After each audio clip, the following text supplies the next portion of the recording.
Vejamos os motivos que levaram Maria, com resolução, a afirmar que o filho em gestação era do Espírito Santo. Querido ouvinte, com um coração de gratidão, continuemos os exames de mais uma das determinantes faixas desta inédita e grandiosa obra introdutória.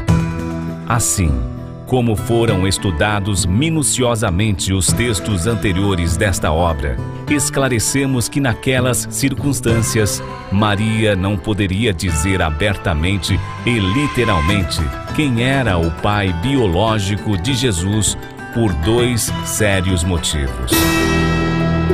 O primeiro é que seria apedrejada em público até a morte, segundo a lei de Moisés, a qual o povo a considerava absoluta e seguia com precisão. Certifiquemos lendo o livro de São João, capítulo 8, versículo 5, que diz: E, na lei, nos mandou Moisés que as tais sejam apedrejadas.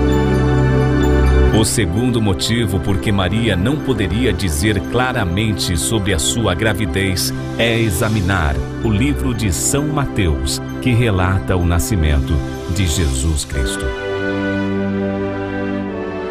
Façamos à vista disto a leitura do capítulo 1, versículos 18 a 25, que diz: Estando Maria, sua mãe, desposada com José, antes de se ajuntarem, achou-se ter concebido do Espírito Santo.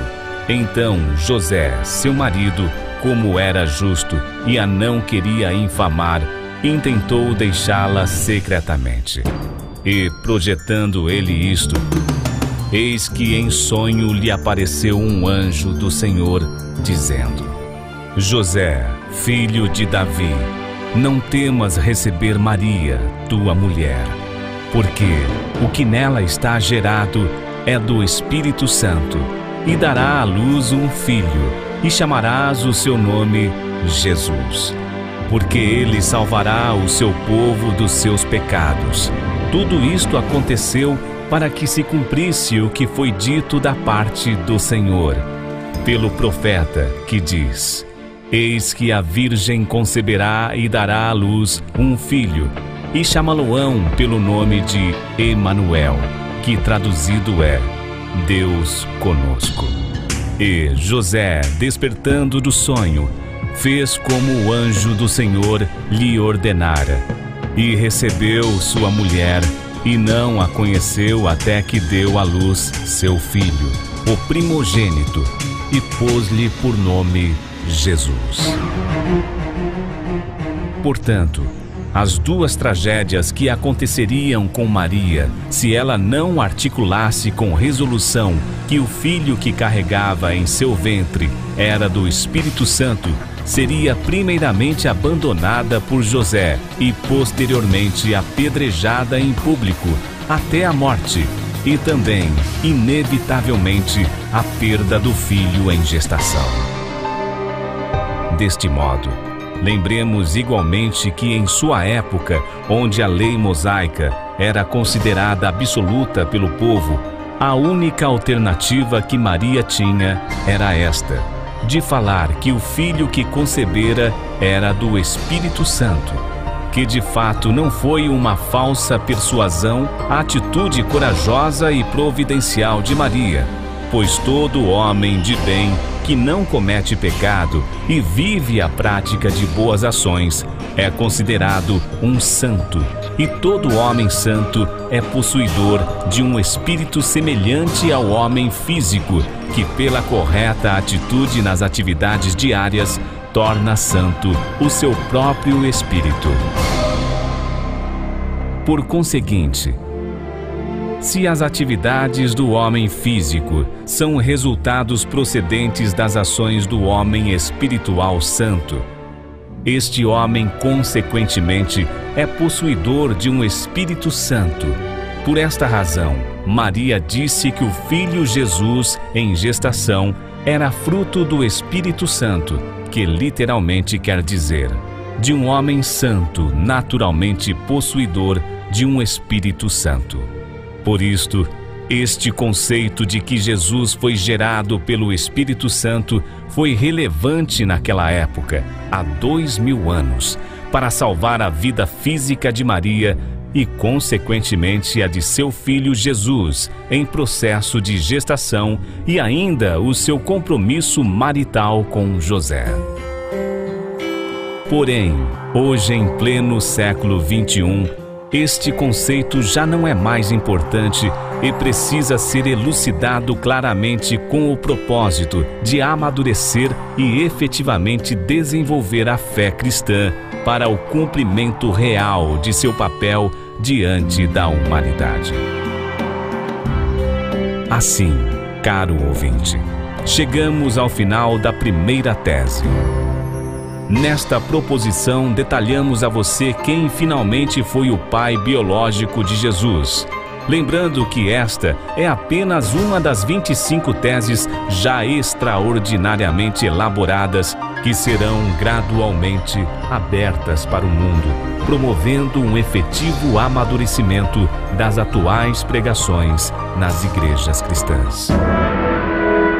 Portanto, da maneira que esta tese foi evidenciada a você com uma veemente clareza, as outras 6 teses básicas contidas no seguinte volume, Fim dos Tempos, volume 2, serão tão brilhantes e inteligíveis quanto esta, sendo elas as seguintes.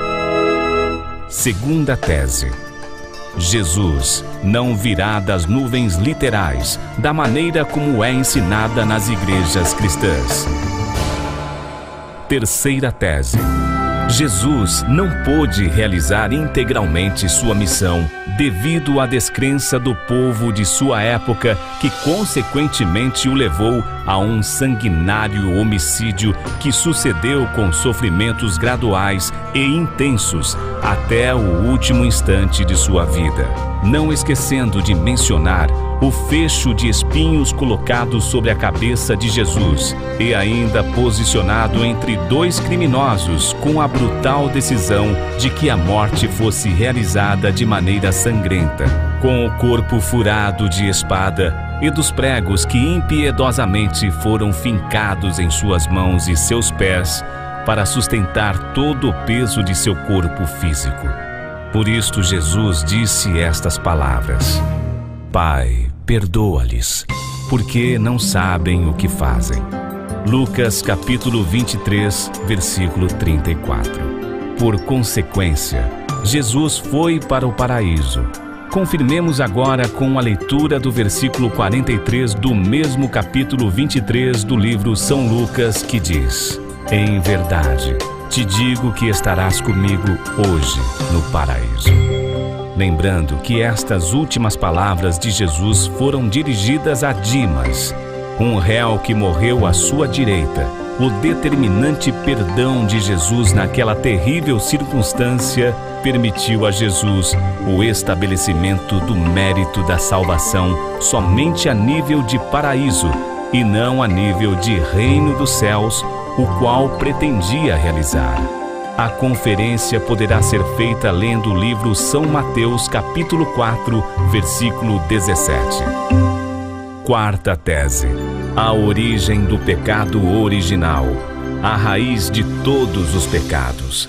O mesmo ainda permanece inerente na humanidade, como diz o apóstolo Paulo em Romanos, capítulo 7, versículos 22 a 24, e no livro 1 São João, capítulo 1, versículo 10. Quinta tese: a insensível crucificação de Jesus não foi uma predestinação absoluta de Deus. Contudo, o resultado da ignorância do povo, conjugado com a falha dos líderes do judaísmo, sendo Caifás, que era o superior dos sacerdotes, foi um dos principais responsáveis pela violenta crucificação de Jesus. Sexta tese: o propósito máximo de Jesus era a realização substancial do reino dos céus e não simplesmente deixar um fundamento para a salvação a nível de paraíso. E a sétima tese: O significado da expressão arrebatamento é simbólico e não literal, como é ensinada expressivamente nos púlpitos das igrejas cristãs. Deste modo, aproximamos do término e certamente ainda com uma vigorosa sensibilidade em continuar os exames bíblicos pormenorizados, deixemos aqui o resultado da união mais efetiva entre a nossa mente e nosso coração, centrada nestas verdades incontestáveis reveladas hoje a você. E assim, lembrando que o cristianismo é para toda a humanidade e não somente para grupos denominacionais bastante diversificados que em pleno século XXI continuam acreditando radicalmente na verdade codificada, confinando com esta postura o permanente amadurecimento e crescimento do cristianismo mundial. Portanto, para que as muitas pessoas do século XXI passem a optar pelo cristianismo atual, é necessário que a Bíblia cristã, que atualmente é ensinada no modo codificado, seja claramente evidenciada e providencialmente compreendida através da verdade decodificada. Logo, todas estas teses e mais o controverso Apocalipse totalmente descriptografados, entre outras dezenas de informações contidas na segunda obra, promoverão em sua vida uma real visão do grau das pregações ensinadas e aceitas com veemência nos recintos das igrejas cristãs, proporcionando também a você assumir uma postura segura e verdadeiramente fraternal no permanente desenvolvimento do cristianismo contemporâneo. Assim, todas estas inéditas revelações serão apreciadas em mais uma única edição introdutória, Fim dos Tempos, volume 2, elaborada exclusivamente para você pessoalmente comprovar a urgente necessidade de uma autêntica reforma rumo a um sólido e consciente amadurecimento da fé cristã, a qual está posicionada como o núcleo da cultura religiosa da providência de Deus.